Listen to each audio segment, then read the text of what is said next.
এই যে আমার নামে আজকে একটা মামলা হলো, মানহানির মামলা। ওই ব্যক্তি চাঁদাবাজি করে, সন্ত্রাসী করে। এমন লোকের কোনো মান থাকতে পারে না, যার মান আছে তারই তো মানহানি হয়। মামলা করেছে আরেকজনকে দিয়ে, গোপনে গিয়ে হলো সাক্ষী হিসাবে উপস্থিত হয়েছে। এগুলাকে আমরা বলবো গুপ্ত। আপনি ঢাকা ৮-এ ফেল করেছেন, লিখে রাখুন জনাব আব্বাস। আপনাকে তারেক জিয়া এসে রক্ষা করেছে।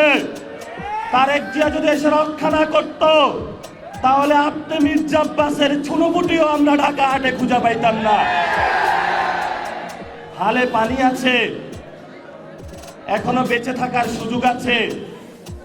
ভদ্র হন, ভদ্র হতে শিখুন। আমরা সভ্য সমাজে বসবাস করি। অসভ্য আচরণ করবেন না। অসভ্য আচরণ যদি করেন, কিভাবে আপনাকে সভ্য করতে হয়, আপনাদেরকে সভ্য করতে হয়, এটা আমাদের ভালো করে জানা আছে।